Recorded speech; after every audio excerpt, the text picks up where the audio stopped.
Bale. Now it's Bale.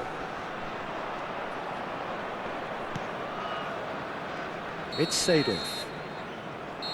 And that's that. Well, that was close. Both sides playing their part in a great game of football. A real ride that had all of us glued to our seats from the very beginning.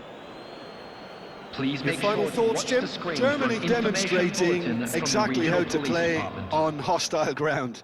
They were forced to persevere and be patient, but they never lost their belief nor their focus, and they basically saw a great performance through right to the end.